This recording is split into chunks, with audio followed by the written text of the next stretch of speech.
Yes, my name is Cynthia Chirwa.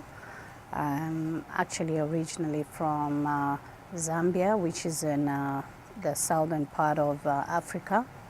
I've been in the US since 2001, and I graduated from Teachers College, Columbia University with health and behavior studies, majoring in health education in 2015.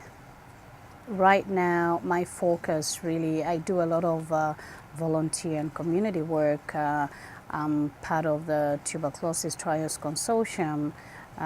We're called the CRAG, which is the Community Research Advisors Group. So some of the projects that I've worked on, that I've headed, is developing a protocol development for community, because oftentimes when researchers conduct studies in communities, they require, especially in the US, IRBs require that they get input from the community, and oftentimes communities don't know how to read a protocol. So I have it's like a manual or a checklist of the most important aspects of the protocol that community members should focus and try and provide input for whatever study it is. And then I've also worked on stigmatizing language. Oftentimes researchers or providers, service providers, will use terms that are usually used in practice, but they may be stigmatizing terms like TB suspect. You know, instead of talking about somebody with a TB infection, they'll say TB suspect. So it's getting rid of some of that stigmatizing language, both in research and practice. Okay, so what really made me go into this field of health is I just wanted to go to school or do something. Coming to the US, I realized this is a place of, it's a land of opportunities, and I wanted to see what is it that I can do in my professional field and my life that will not just impact me, but my community, and not just my community here in the US, but my community back home in Zambia.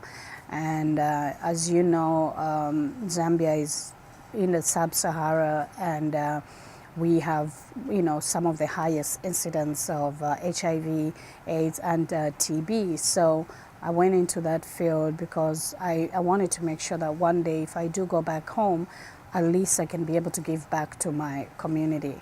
And that's why I'm very passionate about the work that I do. Well, what really inspired me is just, you know, the dedication of the faculty, especially. I pretty much had almost one advisor the whole time when I had my first master's, my second master's, and my doctoral degree.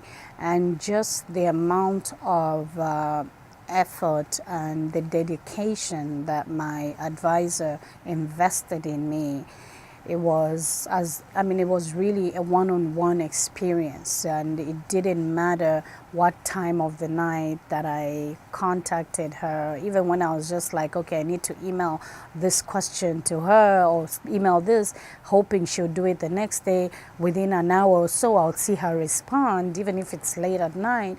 And to me, it just made me realize that this person is really passionate about the students, about imparting knowledge to us and just helping us. And I believe my advisor was also a student in the same department, so I think she understood the struggles that graduate students go through, especially doctoral students, because a doctoral degree can be a very lonely journey, and you need people that will be there to support you when you feel overwhelmed, you feel like quitting, you feel like you can't handle it. Especially I was doing my studies while working full-time, and I'm a single mother, so really the pressure was sometimes too much.